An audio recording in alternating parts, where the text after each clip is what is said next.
ಮತ್ತು ನಾನು ಒಂದೇ ಮಾತಿನಲ್ಲಿ ಹೇಳ್ತೇನೆಪ್ಪ ಅಂತಂದ್ರೆ, ಭೂಮಿ ತಾಯಿಗೆ ಮತ್ತು ರೈತಿಗೆ ಅನ್ಯಾಯ ಮಾಡಿದವರು ಯಾವ ಯುಗದೊಳಗನೂ ಉದ್ಧಾರ ಆಗಿಲ್ಲ, ಯಾವ ಯುಗದೊಳಗೂ ಸರಳ ಸತ್ಯನೂ ಇಲ್ಲ.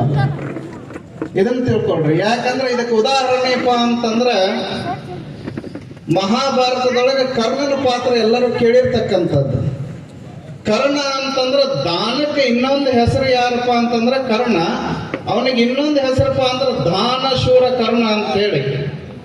ಆದ್ರೆ ಕರ್ಣನಲ್ಲಿ ಏನಿತ್ತಪ್ಪ ಅಂತಂದ್ರೆ ಒಂದೇ ಒಂದು ಅವನಲ್ಲಿ ಇರ್ತಕ್ಕಂಥದ್ದು ನಾನು ಅಂತ ಅಹಂಕಾರ ಇತ್ತು. ನಾನು ಎಲ್ಲವನ್ನ ಜಯಿಸಬಲ್ಲೆ, ಎಲ್ಲವನ್ನ ನನ್ನ ಮುಷ್ಟಿಯಲ್ಲಿ ಹಿಡಿಯಬಲ್ಲೆ ಅನ್ನುವಂತ ಒಂದೇ ಒಂದು ಅಹಂಕಾರ ಹೆಂಗಿತ್ತಪ್ಪ ಅಂತಂದ್ರೆ, ಆಗಲೇ ಹಿರಣ್ಯ ಕಡಾಡಿಯವರು ಬಹಳ ಸರಳವಾಗಿರ್ತಕ್ಕಂಥದ್ದು ತಮಗೆಲ್ಲರೂ ತಿಳಿಯುವಂಥದ್ದು ಹೇಳಿದ್ರು. ರಾಮಾಯಣೊಳಗೆ ನಡೆದಿರ್ತಕ್ಕಂಥದ್ದು ಅವ್ರು ಹೇಳಿರ್ತಕ್ಕಂಥದ್ದು ಒಂದೇ ಉದ್ದೇಶಪ್ಪ ಅಂತಂದ್ರೆ, ಕುಲ ಒಂದೇ, ಅದರಲ್ಲಿ ಇರ್ತಕ್ಕಂಥ ವಿಚಾರಧಾರಣೆಗಳು ಬೇರೆ. ರಾವಣನ ತಮ್ಮ ಅಂತ ಕೆಟ್ಟ ಇದ್ರೊಳಗಿದ್ರು ಕೂಡ ಯಾವುದನ್ನು ಕೆಟ್ಟ ವಿಚಾರಗಳನ್ನ ಮಾಡಲಿಲ್ಲ.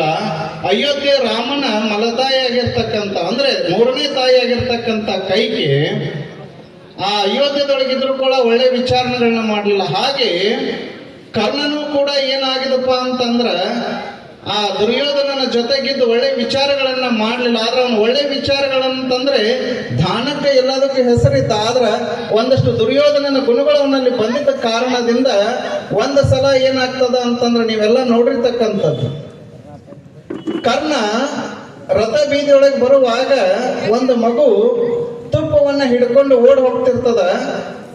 ಆ ಗದ್ದಲಕ್ಕೆ ಬೆದರಿ ಆ ಹುಡುಗಿ ಎಡಿ ಬೀಳ್ತದ. ಅವಾಗ ಏನಾಗ್ತದಪ್ಪ ಅಂತಂದ್ರ ಕೈಯೊಳಗಿರ್ತಕ್ಕಂಥ ತುಪ್ಪ ಭೂಮಿ ಮ್ಯಾಗ ಚೆಲ್ತದ. ಒಂದು ಗಿಂಡಿ ಒಳಗಿರ್ತಕ್ಕಂಥ ತುಪ್ಪ ಭೂಮಿ ಮ್ಯಾಗ ಚೆಲ್ಲಿದಾಗ ಕರ್ಣ ಬರ್ತಿರ್ತಾನ. ಆ ಮಗು ಅಳ್ಕೊಂತ ಕೂತಿರ್ತದ ಅಲ್ಲೇ. ಕರ್ಣ ನೋಡಿ ಯಾಕೆ ಮಗು ಅಳಾಕತೈತಿ ಅಂತ ಹೇಳಿ ಕೆಳಗಿಳಿದು ಕೇಳಿದಾಗ ಆ ಮಗು ಹೇಳ್ತದ, ಮನೆಯೊಳಗೆ ನಮ್ಮ ಅವ್ವ ಬೈತಾಳ, ನಮ್ಮ ಅಜ್ಜಿ ಬೈತಾಳ.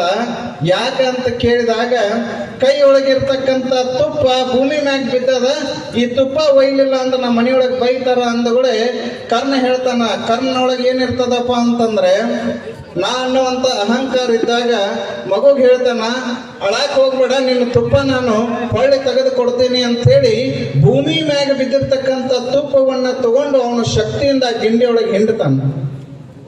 ಬಹಳ ವಿಚಾರ ಮಾಡ್ರಿ. ಭೂತಾಯಿ ಮ್ಯಾಗ ಬಿದ್ದದ, ಭೂತಾಯಿ ಒಳಗೆ ತುಪ್ಪ ಬಿದ್ದದ ಅಂತಂದ್ರೆ ನಿನಗೆ ನಾನು ದೊಡ್ಡ ರಾಜನ ಇರ್ತಕ್ಕಂಥ ದಾನಶೂರ ಇರ್ತಕ್ಕಂಥ ಕರ್ಣ ತನ್ನ ಅರಮನೆ ಕರ್ಕೊಂಡು ಹೋಗಕ್ಕೆ ಈಗ ಬೇರೆ ಗಿಂಡಿ ಒಳಗೆ ತುಪ್ಪ ಕೊಡಂಗಿಲ್ಲ.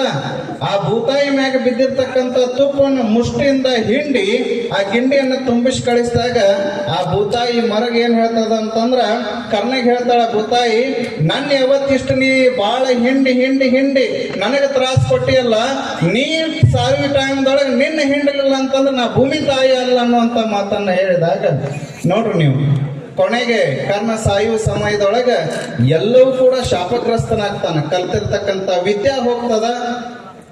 ಭೂಮಿ ಒಳಗೆ ರಥ ಸಿಕ್ಕಾಗ ಅದೇನು ದೊಡ್ಡ ರಾಡಲ್ಲ, ಕರ್ಣ ದೊಡ್ಡ ರಾಜ, ಬೇಕಾದಂತ ರಥಗಳು ಎತ್ತಬಹುದು. ಇದನ್ನ ಯಾರು ಹೇಳ್ತಾರಪ್ಪ ಅಂದ್ರೆ ಶ್ರೀಕೃಷ್ಣ ಹೇಳ್ತಾನೆ.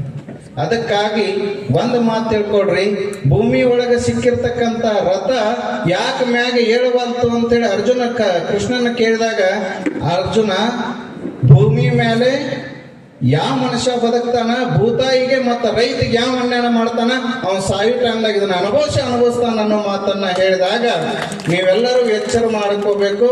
ಒಟ್ಟ ಯಾವತ್ತಿದ್ರು ಜಗತ್ನ್ಯಾಗ ನೀವು ಯಾರಿಗಾದ್ರೂ ಅನ್ಯಾಯ ಮಾಡ್ರಿ, ಭೂಮಿ ತಾಯಿ ಮ್ಯಾಗ ಅನ್ಯಾಯ ಮಾಡ್ಬೇಡ್ರಿ, ಅನ್ನ ಹಾಕೋ ರೈತಿಗೆ ಅನ್ಯಾಯ ಮಾಡ್ಬೇಡ್ರಿ. ಇವ್ರಿಗೆ ಯಾರಿಗೂ ನೀವು ಅನ್ಯಾಯ ಮಾಡ್ಲಿಲ್ಲಪ್ಪ ಅಂದ್ರೆ ದೇವ್ರ ಪೂಜಾ ಮಾಡೋದು ಅವಶ್ಯ ಇಲ್ಲ. ಯಾಕಂದ್ರೆ ಇದ ದೊಡ್ಡ ದೇವ್ರ ಪೂಜಾ ಅನ್ನೋದು ನೀವು ತಿಳ್ಕೊಂಡ್ ಬಿಟ್ರಿ ಅಂದ್ರೆ ಈ ಸ್ವಾಭಿಮಾನ ರೈತ ಸಮಾವೇಶ ಸಾರ್ಥಕ ಆಗ್ತದ ಅನ್ನೋ ಮಾತನ್ನ ಹೇಳ್ತಾ ಈ